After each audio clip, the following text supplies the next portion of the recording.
Like I was saying, my name is William, and this is one weird trick you can use to hide a message in your x86 program. So first, let's talk briefly about steganography. Steganography is the art of hiding data within data.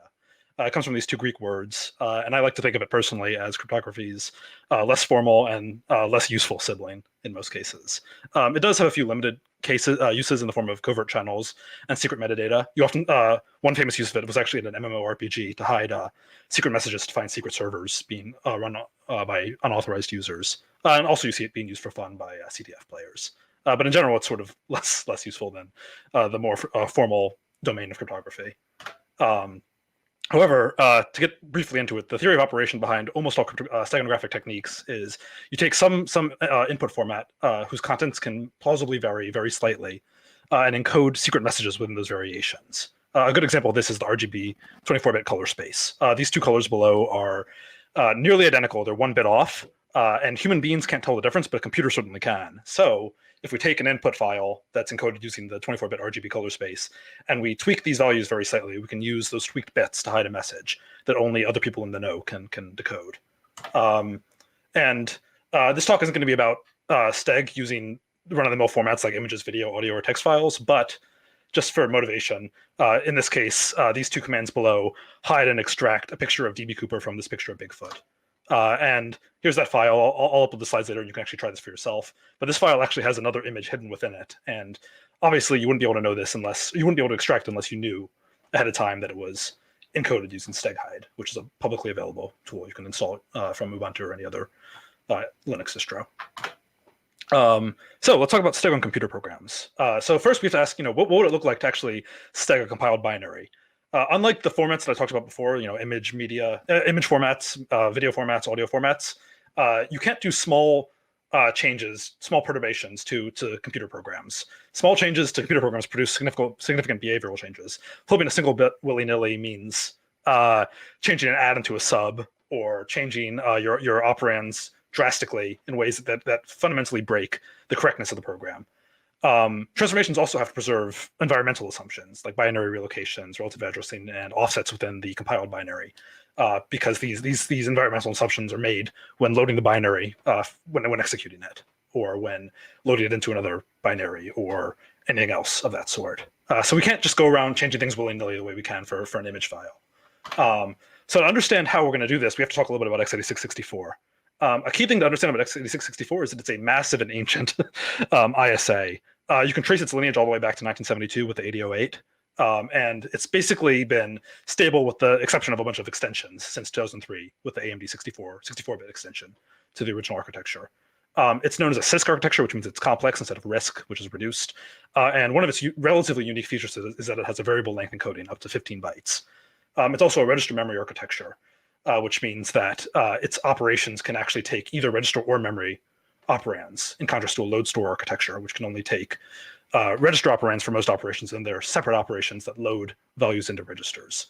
And these last 2 points make x86 a very, very different ISA, conceptually and in terms of encoding, from RISC or even just relatively simple architectures like ARM, MIPS, RISC-V. Even other CISC architectures are not nearly as complicated as x86 is. So to get into things, here's a visualization of x86's instruction format. This is an over approximation of x86's format, but it gives you an idea of sort of the complexity we're dealing with.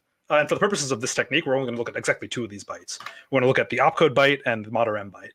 I'll talk a little bit about those in a moment. So to understand what these bytes do, you have to understand that x86 has a whole lot of different ways to encode operands, and one of the ways it does that is the mod_m byte. The mod_m byte encodes 2 different kinds of operand, or rather 3 different kinds of operand techniques. It encodes register-to-register operations, register-to-memory operations, and memory-to-register operations. So you see those 3 above. You can do, add 2 registers together, add a register and a memory location into a register, or add a register and a memory location into the memory location.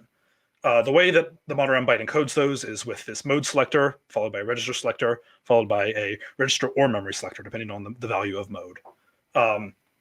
64-bit x86 complicates this a little bit by adding the rex-r and rex-b bits, but the essential mode of operation is the same. So a key thing that I kind of glazed over there intentionally is that mod_m reg and mod_m rm encode 4 possible states. and yet there are only 3 encoding forms.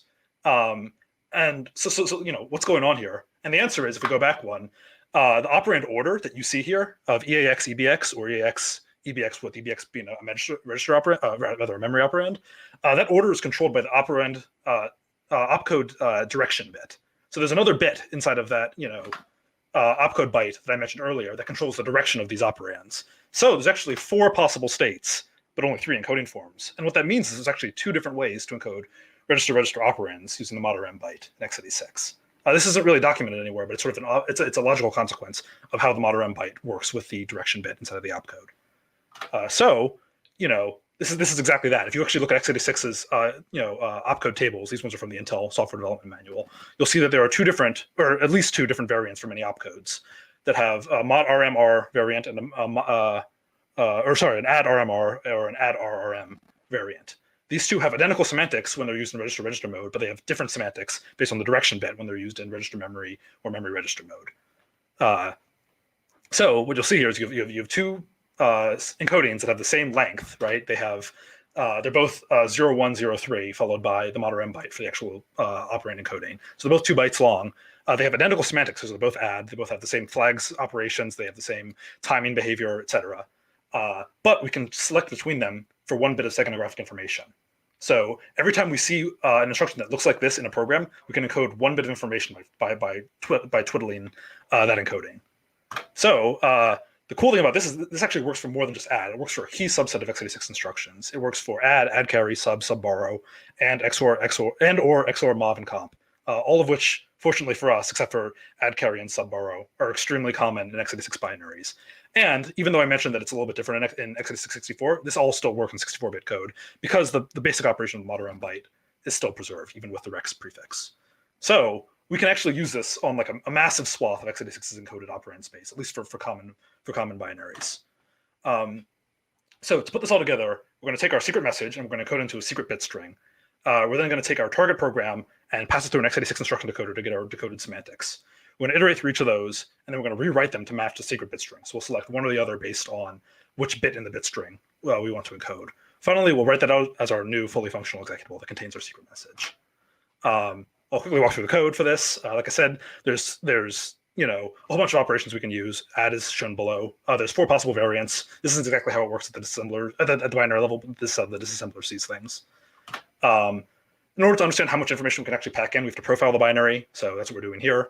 We're basically just moving through every instruction in the program and checking whether it's in our supported opcodes, whether it's a register operation, since that's the only kind we can flip, and then we save it if it is.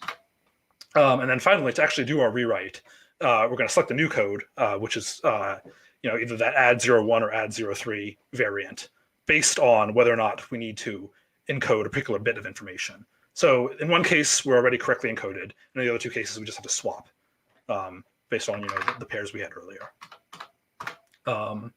And then we just take that new code. We take our operand registers as before, or rather our register operands as before, and we use our encoder to produce a brand new instruction that we splice directly into our copy of the program's instruction text. And that's that. So I'm going to drop this slide really quickly because I'm going to do a live demo of this. And if everything goes right, hopefully this screen is shared and everybody can see this. So what I have here on the right-hand side is a picture of Bugs Bunny and Stalin. I've already loaded these commands here. You can see that I have a copy of Wireshark installed at user bin, has this checksum. Bugs has this checksum. And you can see that I've profiled this binary already, and it has about 23 kilobytes of space available. So if everything goes right, what I'll be able to do is this. I'll be able to do,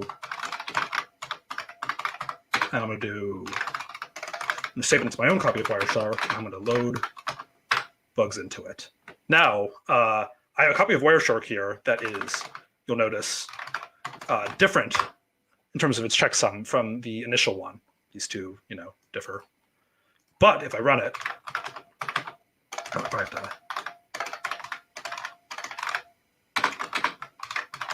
I apologize for the loud keyboard. You'll notice it is a perfectly functional version of Wireshark. I can move around a little bit, but I want to be fast. Anyways, if I do steg86 extract Wireshark and I pump this into FEP, you will see that I in fact have a hidden copy of Bugs inside of this binary. And if I do into SHASUM, you will see, I don't have history.